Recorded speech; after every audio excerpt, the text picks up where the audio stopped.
Hi అండి. ఈరోజు మన లంచ్ ప్లానింగ్లో ఎగ్ ఫ్రైడ్ రైస్ చాలా సింపుల్గా చేసుకోవచ్చండి. మన ఇంట్లో ఏ వెజిటేబుల్ అవైలబుల్గా ఉంటే ఆ వెజిటేబుల్ వేసి చాలా సింపుల్గా చేసుకోవచ్చు. లంచ్ ప్లానింగ్కి ఇదైతే పర్ఫెక్ట్గా ఉంటుందండి.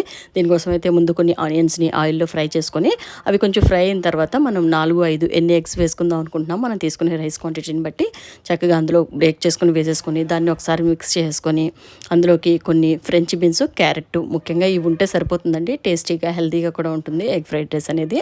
వాటిని సన్నంగా తరిగిందులో వేసేసుకొని కొంచెం బాగా దగ్గరగా ఫ్రై అయిపోయిన తర్వాత అందులో కొంచెం పెప్పర్ పౌడరు, కొంచెం సాల్ట్, లైట్గా కొంచెం ఎజనమోటో వేస్తే టేస్టింగ్ సాల్ట్ కొంచెం మనకి టేస్ట్ అయితే బాగుంటుంది. బయట చేసే ఫ్రైడ్ రైస్లో అయితే చాలా ఎక్కువగా వేసేస్తారండి. అలా కాకుండా మనం ఇంట్లో చేసుకుంటే కనుక సింపుల్గా వేసుకుని ఇలా చేసుకోవచ్చు. దీంతోపాటు చక్కగా మనము రైతా కూడా పెట్టేసుకుంటే మన లంచ్ ప్లానింగ్ చాలా పర్ఫెక్ట్గా ఉంటుంది. ఇలా చక్కగా రెడీ చేసుకుంటే మార్నింగ్ అప్పుడు చాలా ఫాస్ట్గా అయిపోతుందండి. ఇలా 2 బాక్స్లో వేసుకుని ఒక బాక్స్లో రైతా వేసుకుని వేరే ఫ్రూట్ ఏదైనా యాడ్ చేసుకుంటే